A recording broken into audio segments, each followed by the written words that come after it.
Hi, good evening. I'm Lonnie Stonich, the Executive Director of FAN, a nonprofit that presents programming exploring human development across the lifespan. I'm honored and thrilled to welcome you to tonight's conversation between David Leonhardt and Matthew Desmond. Thank you for joining us tonight. FAN's YouTube channel has an archive of nearly 300 videos of past events, so be sure to subscribe to the channel to get updates when new recordings are posted.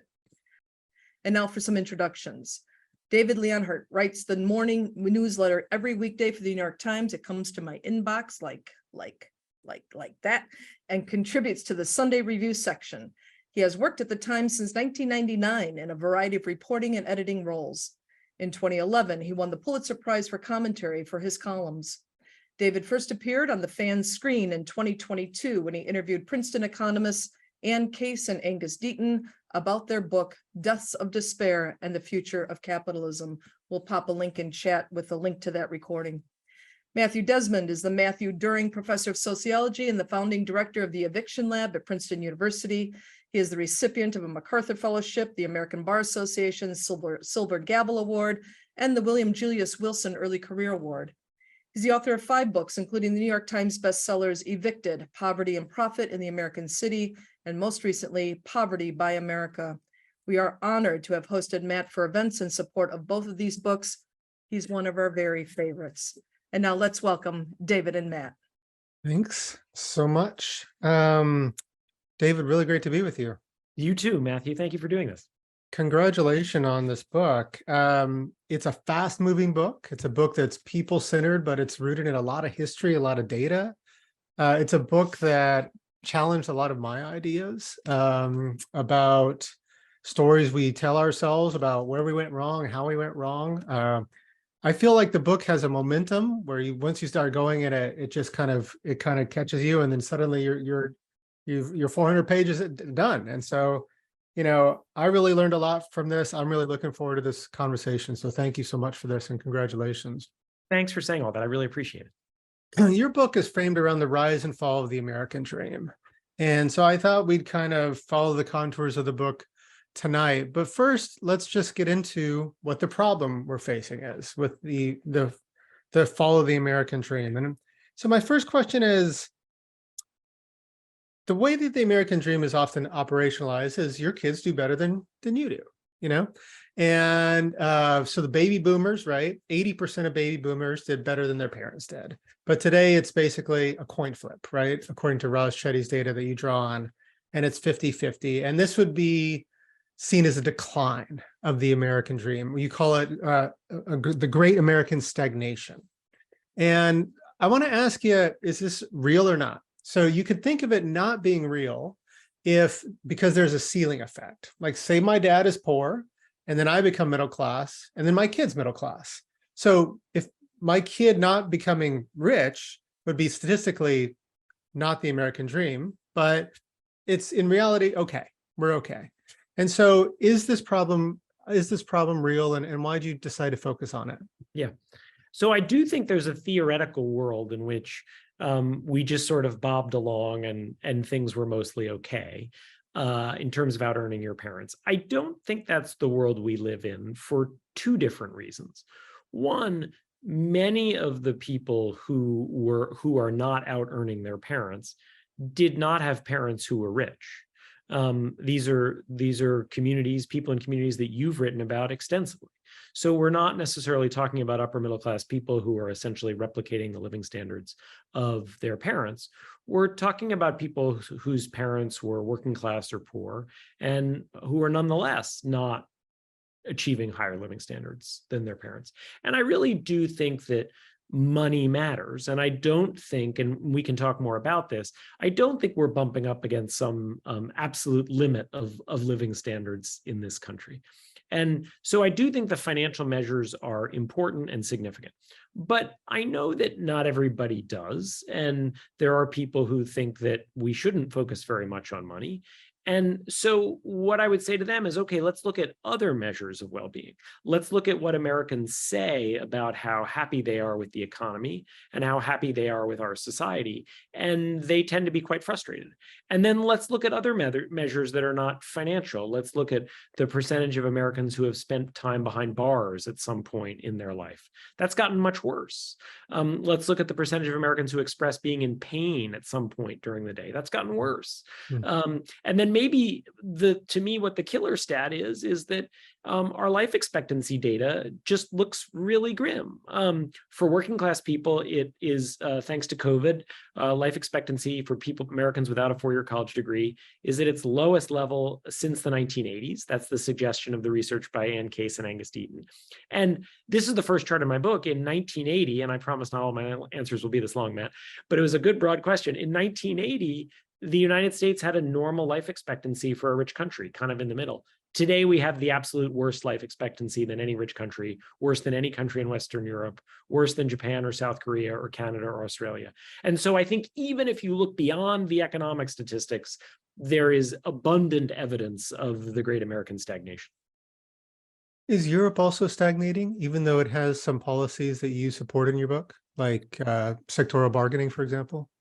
Europe is not stagnating as much, right? So if you think about the flip of that by many measures, Europe has problems as well. But if you think of the flip of that life expectancy statistic, if it is the case that in 1980 we had a normal life expectancy kind of in the middle of what the Europeans call the middle of the table, and now we have the lowest, they have passed us by. Several of those countries have passed us by, and ones that used to be close to us have moved away from us. If you're over 60 in the United States, you're part of the most educated generation in the world. If you're under 40 in the United States, you're not. And so there are a bunch of ways in which Europe has stagnated less than us. It's also getting around Europe is just often faster than getting around the United States. And so whether it's life expectancy or education or some of these basic investment things, I don't mean to hold up Europe as a perfect place. It has problems. It has some problems in some ways that are worse than ours. But I think if you look at a whole bunch of basic metrics, I would argue that the stagnation in our living standards has been more severe than theirs. Right. So I think a lot of us on this call kind of are familiar with the growing inequality story over the last 50 years. But you also point out that the economy has slowed as well. And, we were sold a bag of goods 50 years ago, right? That if we deregulate the economy, if we bust up all these unions, the economy is going to explode, right? And we're going to get all this dynamism and we're going to get inequality, but no one will really care because it's just going to be like raining money. It's going to be so hot for everyone. And you point out that we got the inequality, but the dynamism never arrived. And so one, just in the plainest English possible, how do you measure that? How do you know? Like, what is productivity? And also why? What is your explanation for the economic slowdown? So some of this are the statistics that we just talked about. So in the plainest ways, we were, as you just pointed out, we were promised. And let me just say that given how bad the economy was in the 1970s, I understand why the Milton Friedman, Robert Bork, Ronald Reagan conservatives might have argued that if we try something totally different, it'll work much better, right? And in the moment, that wasn't an absolutely crazy argument, or at least I think you can argue. But boy, did their promises not come to fruition. I mean, they promised all the things you just said, that the economy will be so good, it'll be better for all Americans. And whether it's life expectancy, in which 1980 actually looks like the start of a dark new era, not a great new era, whether it's income growth. And I think if you look at income for basically the bottom 90% of earners since 1980 has trailed behind economic growth and has been slower than it was in the decades before 1980. So only if you're at the very top of the income distribution has income growth been better since 1980 than it has been before 1980. And so whether it's life expectancy, whether it's these other measures of what I would argue are societal health, like pain and prison and family structure, or whether it's the economic measures, I really think these promises that it would be a great new era have not come to fruition. You also asked why. That's obviously a very kind of big and complex story, but I think it's a version of what you just said, which is they sold this theory that if we deregulate the economy and get rid of unions and cut taxes and allow companies to become very large, that it would help everyone. And it really hasn't. And instead, what we've seen is inequality has gone way, way up. Government has had less money to invest in things that if government doesn't do, nobody does, like investing in scientific research and building roads and building schools. And along with that, one of the things I talk about in the book is culture. And culture is harder to measure, but I think we just have a more selfish culture in many ways than we used to, including in corporate America, where executives care less about their communities, they care less about their country, and they care more about maximizing their own pay than they once did. I want to talk about culture, but first I want to hold on the Chicago school for a little bit. Why do you think their ideas have been so sticky and so enduring, even after all this? That's a really good question. So I think people often point out cynically and correctly that people who have a lot of money and who have an interest in keeping their money have an interest in suggesting that these ideas actually are good for everybody, not just for the wealthy.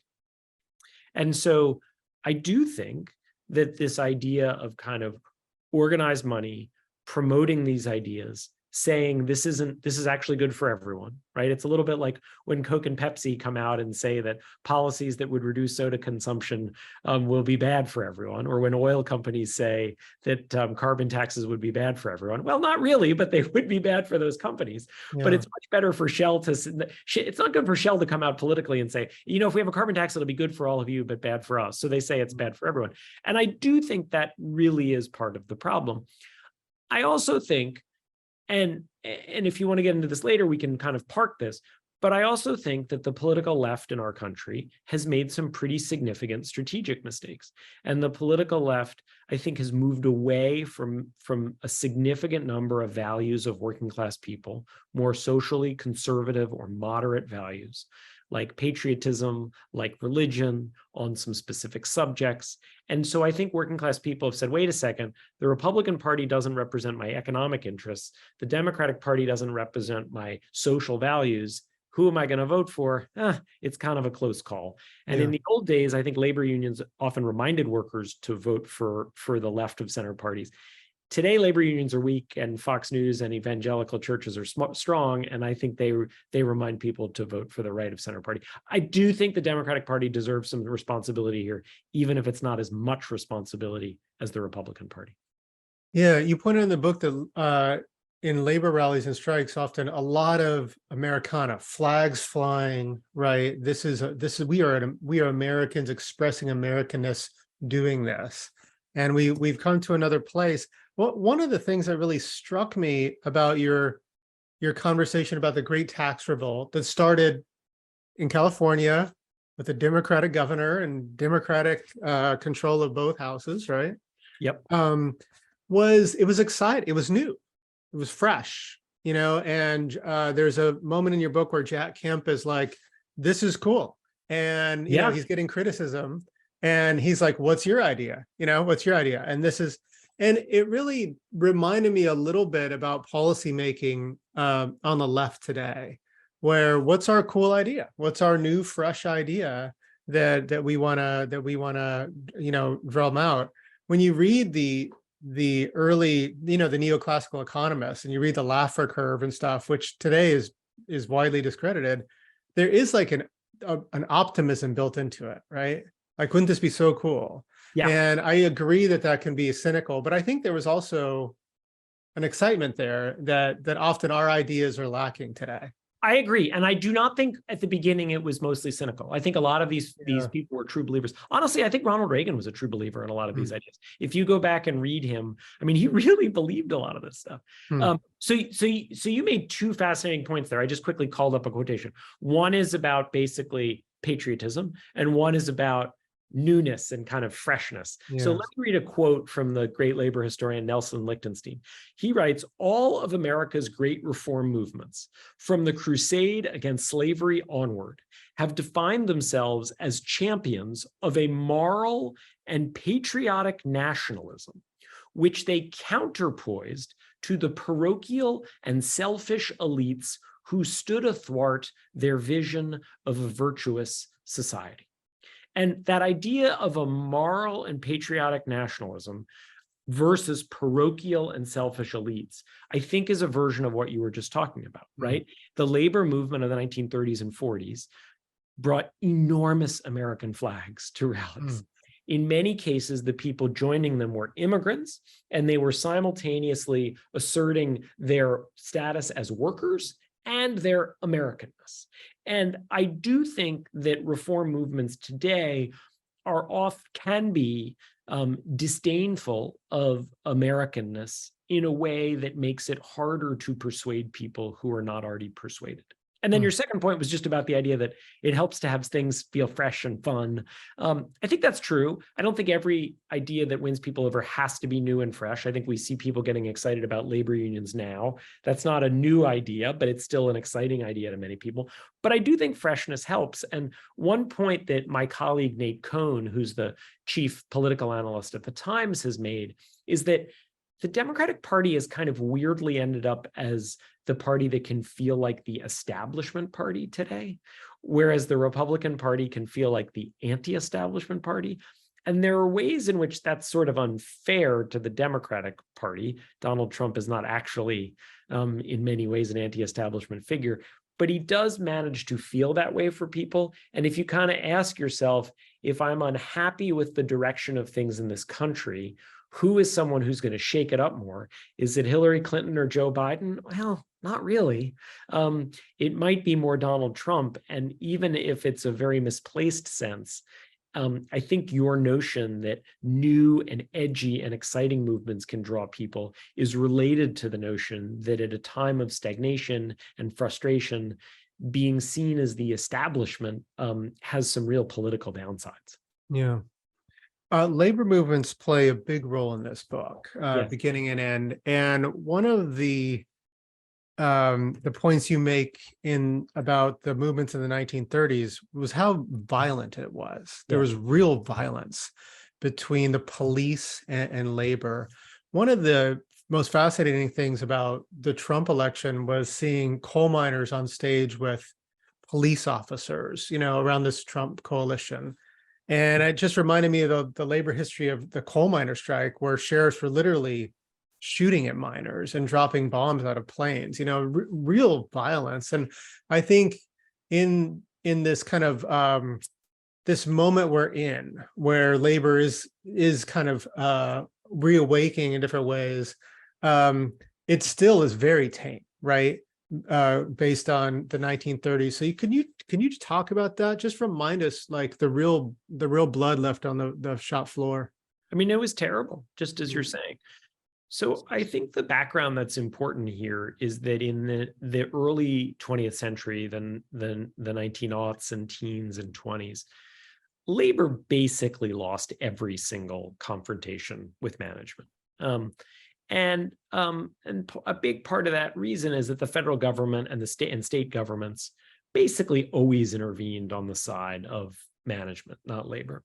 And so what you would often have is companies saying, we simply will not recognize your union. We're just not going to go negotiate with you. We don't care that you organized. We're ignoring you. Yeah. And sometimes they went further and companies murdered union organizers.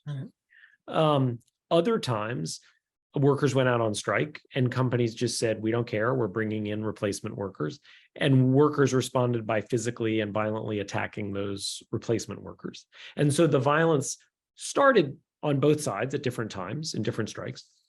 But when the federal government came in, they almost always came in on the side of management and used the famed monopoly of legitimate force that the government has on the side of companies. Sometimes it was written into the law. In Pennsylvania, companies were allowed to hire security guards who had the power to arrest people on behalf of the state, which is truly remarkable. Yeah. And what really changed is that the New Deal laws that established a clear right to organize were then backed up by federal and state governments. I tell the story of this trucker strike in Minnesota, which is not nearly as famous as the Flint sit-down strike, but actually predates it. And in many ways, the Flint sit-down strike follows its path.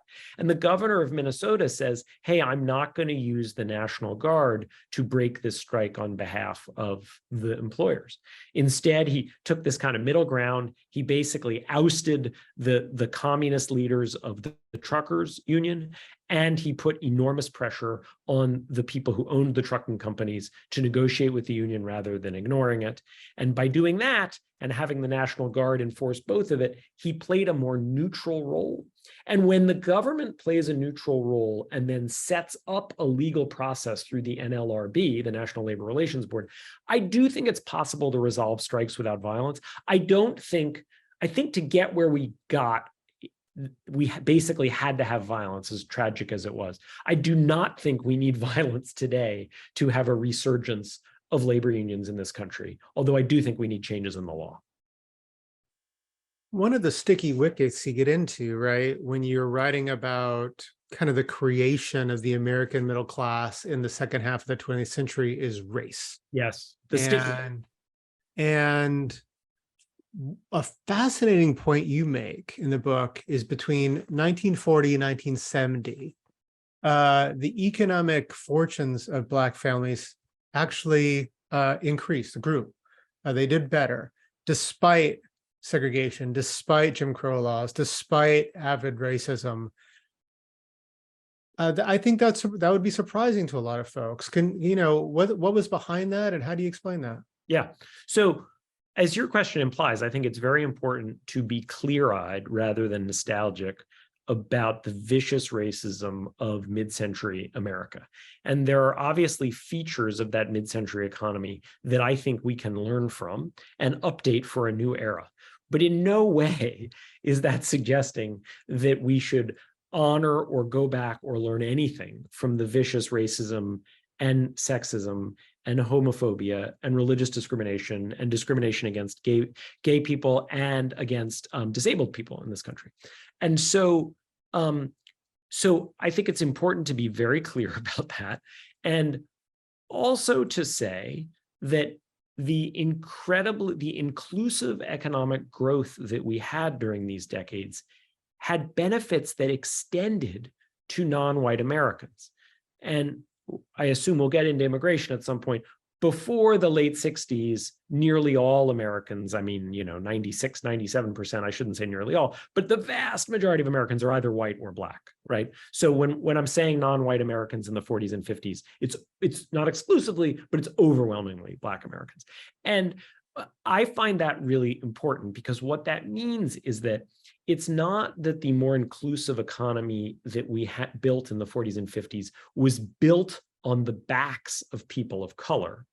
It's that this was a society with horrible racism, and the moves to make it more economically inclusive reduced racial inequities rather than depended on them. And so the white-Black wage gap shrunk really significantly in the 40s and 50s, even before the civil rights movement.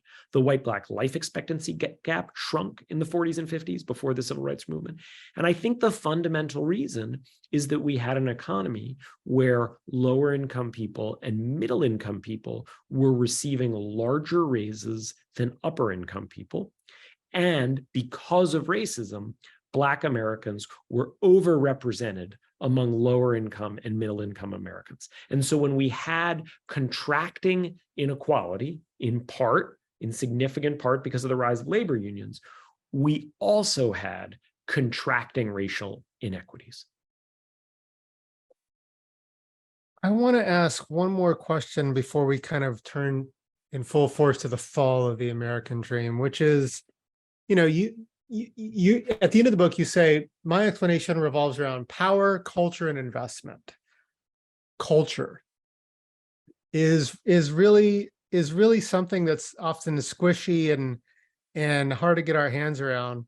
But one of the points you make is that you talk about a changing business culture and a time where business saw itself in a more community-based, a more service-based role than maybe it started to do in the 80s and does today. What explains that? And do you think that culture really actually had some explanatory power versus the things we saw? I do. I think political power was much more important. Mhm. I think the fact that you had this ascendant labor union movement, I think the fact that it basically helped the Democratic Party win the presidential election 5 straight times between 1930 and 1948. I think the fact that in both Dwight Eisenhower and Richard Nixon, you had Republican presidents who didn't want to roll back many of these features of the economy. I think all that mattered more. But I think there's a relationship between the two. And I think the relationship is that corporate America in the 19 teens and 20s had a lot of features that we would recognize today. Yeah. Its executives argued that a kind of laissez-faire economy in which everyone just tried to maximize their own self-interest would be good for everyone. They argued against taxes. They tried to keep unions from forming. And then after that, we had in quick succession, the Great Depression, a world war against fascism that really had seemed very attractive. I mean, fascism took over much of continental Europe, first basically at the election box, and then behind the guns of the Nazis. And then coming out of it, you had the Cold War, where the communism of the Soviet Union became a very appealing ideology to huge numbers of people around the world. And a meaningful number of corporate executives, the one whose story I tell is Paul Hoffman, who is the CEO of Studebaker in South Bend, Indiana, and who grew up in Chicago selling cars. A meaningful portion of corporate America got spooked by this and said, wait a second, we've had this economy that many people don't think is delivering for them, and we're really worried about whether it's a fascist movement or a communist movement. We're really worried about people basically deciding that American culture doesn't work. And so these executives coming out of World War II went on this very deliberate campaign to persuade other executives to try to create a higher wage economy. They wanted to create a high wage, high profit economy rather than a low wage, high profit economy. And they were still conservative. They still didn't like FDR. They still, when unions tried to negotiate for raises, they tried to keep the raises smaller. But they were fundamentally different than a lot of the executives today. They didn't try to destroy unions. They tried to box them in. When Eisenhower became president in 1952, his corporate backers, and they were by far his most important backers, corporate chieftains, didn't try to get the top marginal tax rate cut from 90%. They kind of left it there. And so I don't think the corporate executives of that era were morally better than today's corporate executives, but I do think they existed in a different culture in which if one of them tried to maximize his own pay and went to Washington and say, we need to cut taxes as low as possible, that person would have been seen as anti-American and would have been seen as selfish and would have been seen as an outlier. And today, if companies say, well, I actually care a lot about the United States and that's going to drive decisions about where I put factories, or if an executive said, you know what, I'm going to not take this bonus because it would be unseemly, which is what George Romney, Mitt's dad, the CEO of a Detroit car company, did. He said, I don't want this bonus. It would be unseemly. And so I really do think, even if it's hard to understand exactly how it happened, I really do think that today we have a corporate culture that is more selfish and less communitarian and less patriotic than we once did. And I think that matters. George Romney and his son are very religious. Do you think that the secularization of America played a role in the changing business culture? That's a great question. And I won't pretend to have a solid answer on it, so I'll speculate a little. I do think that the secularization of America is part of a broader breakdown in community organizations, whether it's labor unions or whether it's companies that have been in the same community and have a commitment to it over many decades. And I think religion plays a particular role of asking people to think about something larger than themselves. Having said that, I think George and Mitt are a nice matched set, it's why I use them as a match set in the book, they're both religious. Their careers are remarkably similar. Successful business executive turned politician who's a moderate Republican who wins a governor's race and then loses a race for president, and is willing to buck his party at different points. That's all George and Mitt. They also look remarkably alike. I was doing the historical research for my book about George, and I happened to have a meeting with a bunch of reporters and Mitt at the same time that I was doing my research. And I almost gasped when Mitt walked in the room, because I just spent all this time looking at photos of 70-something George Romney, and I felt like 70-something George Romney had just walked in the room. They're also both very religious, as you just mentioned, Matt, and yet they've behaved very differently. George Romney voluntarily returned a bonus because he thought it was unseemly, even though it only would have paid him a few $1 million a year, inflation adjusted.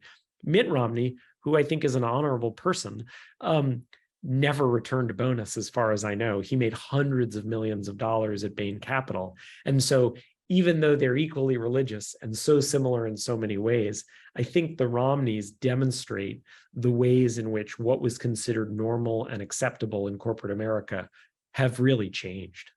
Yeah, I guess one evidence for how much things have changed is the fact that Mitt walked away from being a billionaire to kind of save the Salt Lake City Olympic Games. And that was kind of his kind of George Romney moment, turning away from the billions. So, okay, so what changed? Yeah. So what changed? Why are we here, not there? And you was mean that in all of it? in business culture specifically?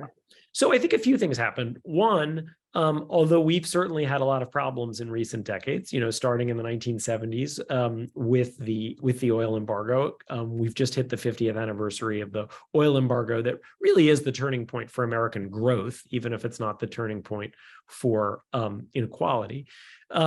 It was a crazy weekend, by the way, in American history. In the same weekend that the Arab countries announced an oil embargo on the United States because of its support for the Yom Kippur War, for support for Israel in the Yom Kippur War. The same weekend, roughly October 18th, 1973, Nixon fired the Watergate special prosecutor in the Saturday Night Massacre. I mean, talk about living through history. And we've just had the 50th anniversary of both of those. So I do think that the combination of the Depression, World War II, and the Cold War created a set of fears in corporate America and in our political leadership that made people say, whoa, we got to make sure that we protect this American project and maybe not be quite as self-seeking as we were in the 1920s. I think that played a role. And I also think that the economic decline of the 1970s, which was real and which was shocking, even if it wasn't a depression, sent many Americans looking for a different set of solutions. And the conservatives of Milton Friedman and Ronald Reagan were sitting there, and they had spent years failing to persuade people of their vision, but they had spent those same years honing their vision. And I actually think there's a lesson here for all kinds of political actors, whether they're on the right or the left. If you develop a very strong vision and you are ready when the moment arrives that people might be willing to hear it, you can often implement that vision. And that's basically what happened. They persuaded people that the solution to the 1970s economic problems were this laissez-faire vision. And people were really open to try something new because of the bad economy. Yeah. There's so much there. Speaking of the 70s, we rewind a little bit, and we've got the Great Society and the War on Poverty with Johnson in 1964. And one of the big revelations in your book, for me anyways, is thinking of the Great Society actually as a break, not an extension of the New Deal. And you point out that the Taft-Hartley Act, 1947, part of that act was on the chopping block for a while. But the unions didn't really get behind it. Johnson really didn't stump for it. It died in committee. And you call it, I believe, the only defeat of the Great Society, only legislative defeat. That was about power, right? Yes. That was about power. Yes. And what we got is a bunch of provisions, right? We got Social Security and Medicaid and food aid and good things, but not something about power. And to me, it helped me kind of articulate a bigger movement that I think we've had in American public policy from what might be called an interventionist welfare state, right? Where Roosevelt is going in and he's regulating banking, and he's giving worker power to an accommodationist welfare state, where it's a laissez-faire welfare state. We let market's going to market, and we work with that market and kind of clean up the mess when it doesn't provide enough affordable housing or when the wages aren't high. And I guess, is that how you would see it? And do you see it starting with the Great Society, that kind of turn? Yes. Yes, Okay. I love that description. And when I read your most recent book, I got excited when I read you frame these things in a different way, but I thought it was very consistent with the argument that I was making, which made me feel good to be consistent with an argument that you were making, Matt. And I think that is how I see it, which is that and I actually would even go back one step further, which is I argue that the Roosevelt period was a break from the progressive era, because what the progressive era tried to do to a large extent, the progressive era, they paid some attention to unions, but it wasn't a huge focus of most of the progressive reformers. The progressive reformers instead were a relatively elite, educated group who basically believed in kind of top-down change, right? And protecting workers, and maybe giving them some money through benefits or limiting their hours, but not actually empowering them. And the big change of the New Deal in this realm is really the idea of empowering workers by allowing them to join labor unions and to negotiate for their own higher wages, even before the government's going to step in with any redistribution. The government needs to step in to make sure the workers can organize, because if the government leaves companies and workers alone, as we've talked about before, companies can basically prevent workers from forming unions. You've written about this. We see it now at Starbucks, right? It's Starbucks discovers, oh, you're a union organizer? Well, today you'll be on the shift getting out at 10 p.m. and tomorrow you'll be starting at 5 a.m. And oh, you're 5 minutes late, now you're fired. I mean, companies do all these things to prevent unions from forming if the government doesn't say, no, you can't do that. And if you look at LBJ's agenda, as you just said, basically all the major parts of the Great Society pass, except labor law reform, right, which is to make it easier. And then Carter has a choice between prioritizing the Panama Canal Treaty and labor law reform. He picks the Panama Canal Treaty. Basically, every Democratic president of the last 50 years have said they're in favor of labor law reform. None of them have gotten it done. None of them have made it a priority the way Barack Obama made healthcare reform a priority, or the way Joe Biden made clean energy money a priority. And to be clear, I think those are both great policies, but I don't think we're going to see a reversal of this kind of inequality until you have a president and a Congress who understand the central role of labor unions in the American economy. Right. And Clinton is maybe the paradigmatic case here, right? Where his first year in office, he passes NAFTA, right? Opens up, is very antagonistic with the unions, and then signs a big increase to the earned income tax credit, which is a supplement, a subsidy for our poorest paid workers. So it's like we're not going to rely on the market to do it. The government will do it. Yep. And I just kind of, after reading your book, it's hard not to see this as a slide into universal basic income. Do you feel like universal basic income is kind of an extension of this kind of accommodation to state, or would you see it differently? No, I think it is. I'm not a big fan of universal basic income. They say you're as a lawyer, I'm not a lawyer, but you're never supposed to ask questions you don't know the answer to. And I realize I don't know your view about UBI. I'd be interested in hearing it, but I do think it's a slide toward universal basic income.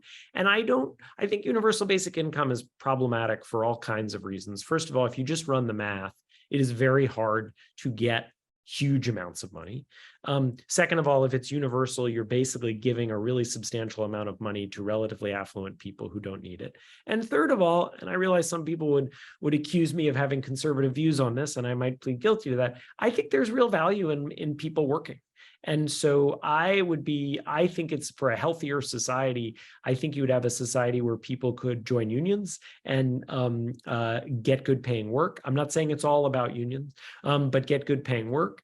And maybe you do supplement it through a version of the earned income tax. And maybe you also make sure that there are child allowances and that people who are taking full-time care of kids get some sort of government benefit. And so, but to me, the idea that the solution is a kind of massive welfare program that is UBI, I actually think ultimately is kind of disempowering relative to a model in which people are able to have jobs that pay them a good wage because they have the political and economic power to bargain for that good wage.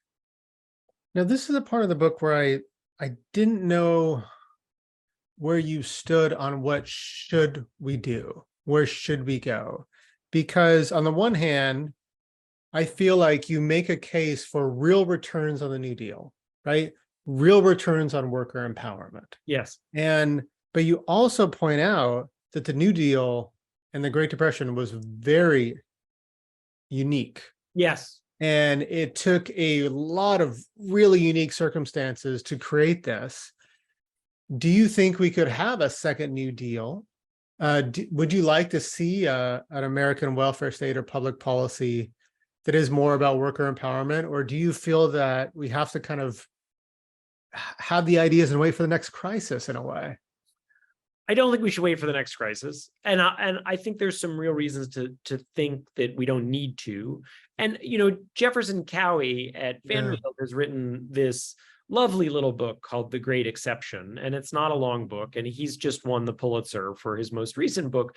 But that I quote that book, and this is his idea, which is that the New Deal was the great exception, and we shouldn't be kind of it's like waiting for Godot. We shouldn't be waiting around for another New Deal to happen. It required really one of the worst financial downturns in American history. It required a situation in which you had an incumbent president who was in office for more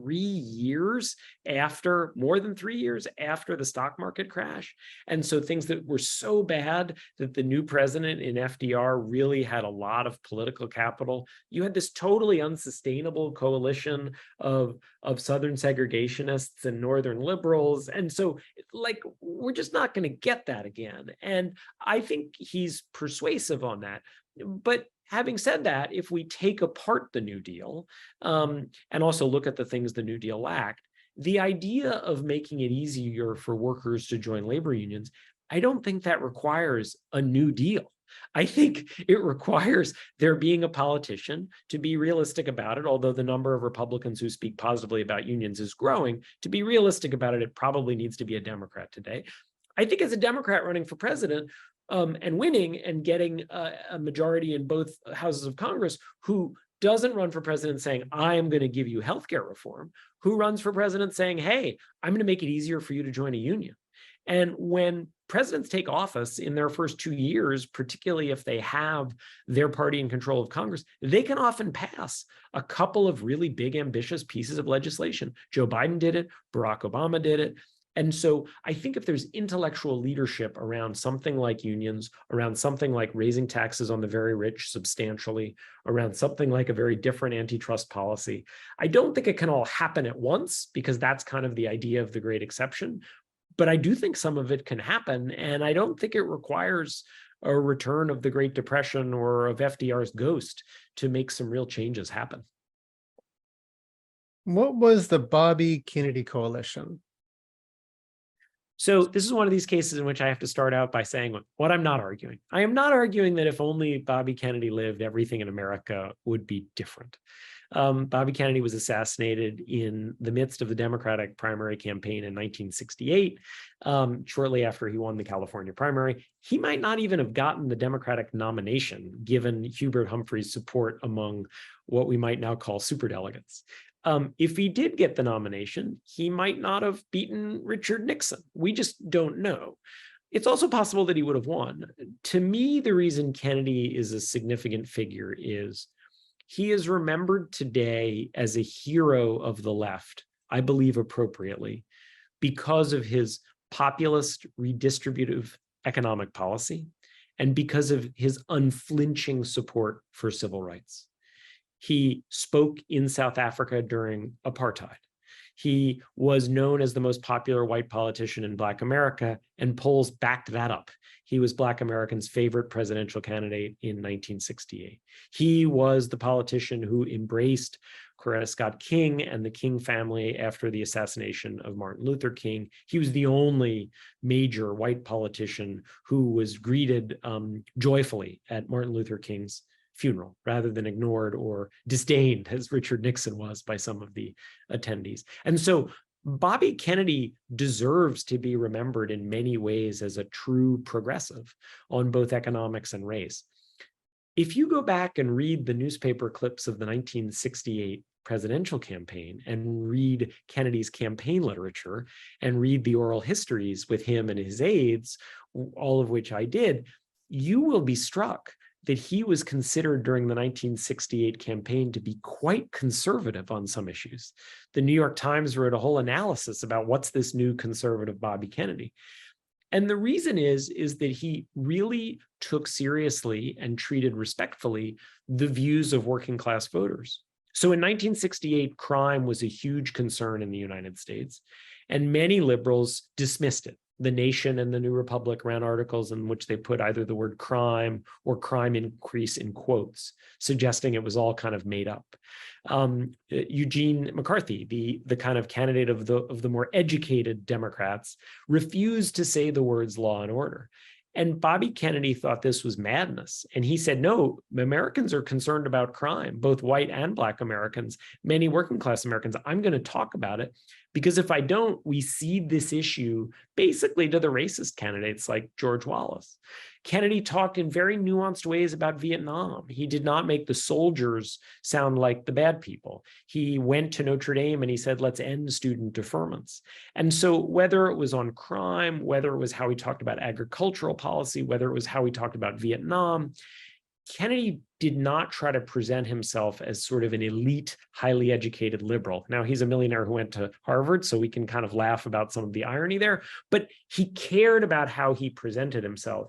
And to me, that is very different from many Democrats today who take more of a Eugene McCarthy approach and basically can be disdainful of many views of working class people, white, Black, Latino, and Asian, on a whole set of issues like crime. And I think one of the reasons why we've seen a shift in the last 5 years among Latino and Asian, and by a couple of percentage points, Black Americans toward the Republican Party, which is a little bit hard to fathom given the way the Republican Party talks about race, is that so many of these voters, as well as white working class voters, look at the Democratic Party and say, they look down on me. And to me, the key thing about Bobby Kennedy is how hard he worked to avoid looking down on people and viewing them and their views with respect. Started wearing frumpy suits. Yes. I love the moment in your book where I think he's at an Ivy League school and he said, a kid was like, well, who's going to pay for this? And he's like, you are, you are. Even better. It was Indiana University Med School. So okay. he was even good, right? Yeah. Yeah. He's like, we're going to put it on you. I mean, one takeaway from the book for some readers might be, we need to do this. Yes. We need to have a renewed Bobby Kennedy coalition. It seems that was one of the arguments that you were making. And in this political climate, with this political culture, do you see that happening? Do you see pockets of that forming? Is that something that you feel we need more of? It seems like you do. I do. I think it's really hard. I do not pretend that to be someone who is a political strategist and who knows how to win elections and who says, well, this is all so easy. And if only they did this, these people would win elections. I have deep respect for people who try to win elections. It's really hard. Mm-hmm. What I would say is, I think that it's important for people in the Democratic Party and on the left to be reflective about several things. There are roughly 20 states in this country in which the Democratic Party cannot win a statewide election, including states that the party thought would now be either competitive or leaning its way because of demographic change, like Florida. And so that's not about gerrymandering, right? States aren't gerrymandered. The fact that Democrats can't win elections in North Carolina and Ohio and Iowa and Texas and Florida, that's not gerrymandering. That's about people not wanting to vote for Democrats. I would encourage Democrats to be reflective about what I just said, which is they have lost the votes of voters of color over the last 5 years or so. So this can't just be about racism, although yes, Donald Trump and parts of the Republican Party do use racism as a campaign strategy. And surely there are a set of voters who hold hateful views who the party that supports civil rights is never going to get. I'm not talking about those voters. I'm talking about the voters who can be persuaded.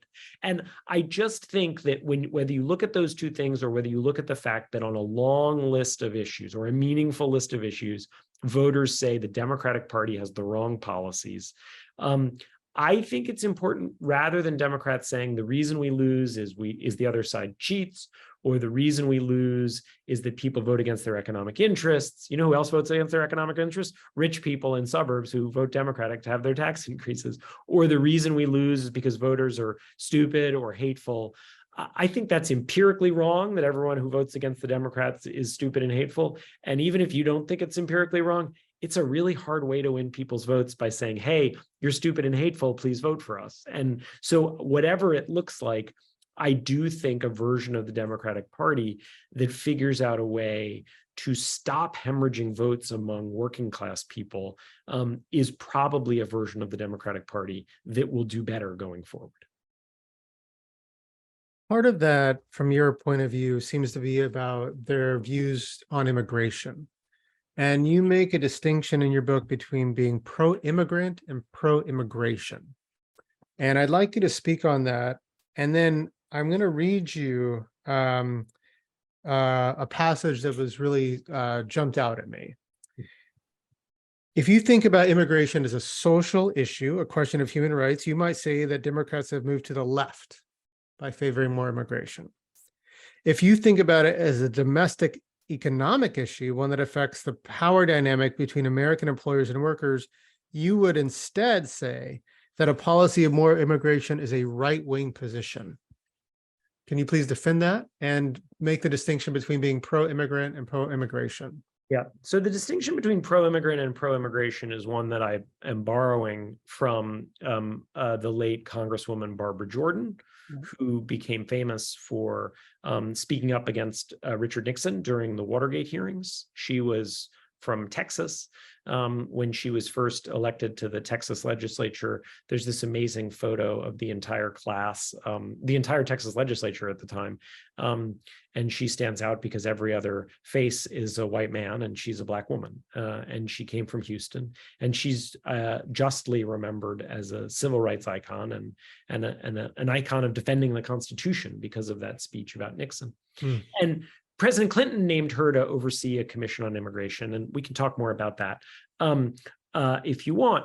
And she made this distinction, and she was very much a progressive figure, and she also was deeply worried about both undocumented immigration, which back then was called illegal immigration, and she was worried about the levels of legal immigration.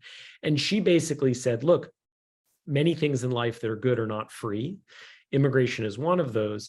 And we can defend the rights of every immigrant who is here already and insist that they be treated decently. But that's not the same as saying we just should have more and more and more immigration. And to me, that is a fundamental difference. It is possible to be a strong defender of the rights of immigrants who are here, to celebrate this country's history of immigration, as I do, to feel incredibly proud that this country, other than others, unlike many other countries, has welcomed people in, and nonetheless, to not always be in favor of more and more and more immigration. So that's the difference to me between pro-immigrant and pro-immigration. The second thing is, I appreciate you reading that. The second thing is, so to think, why is it that it's worth thinking about being in favor of more immigration as being a conservative position, a right-wing position? Well, It's the position that Milton Friedman was in favor of. He wanted more and more immigration. He viewed it as a version of the free market, just don't have borders, let people come in. Many CEOs and business lobbying groups are in favor of much more immigration, in part because they understand that when you have more of a supply of something, its price tends to go down. And so more labor through more immigration can mean lower wages. And Bernie Sanders had a really good line about this. I'll read another line from the book. Here's Bernie Sanders. There is a reason why Wall Street and all of corporate America likes immigration reform, and it is not, in my view, that they're staying up nights worrying about undocumented workers in this country. What I think they are interested in is seeing a process by which we can bring low-wage labor of all levels in this country to depress wages for Americans, and I strongly disagree with that. And there's a long history of progressives having these worries. Bernie Sanders, Barbara Jordan, Barack Obama when he first ran for president, A. Philip Randolph, the great labor leader and civil rights leader, many members of labor unions early on, who said, wait a second, we should be worried about the vulnerable members of the American workforce, in addition to how many people we let in, rather than imagining, as I think too many people do today, that immigration is basically a free lunch in which absolutely everyone necessarily benefits. Okay, David, in 90 seconds, what should we do about immigration policy given that? I think we should, I do think we should have much more border security. Every country in the world has borders. We look like a chaotic nation without laws if our immigration laws mean nothing. And if so long as you make it here, you can stay for years, which pretty much is the policy right now.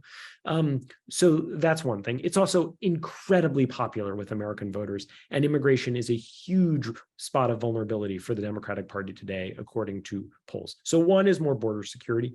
Two is clearer, faster, better paths toward legal immigration, particularly for workers who have demonstrated skills, which means they're not going to compete with working class Americans for most jobs, but instead are going to come in and, quite frankly, compete with people like professors and journalists and white collar people who've done just fine.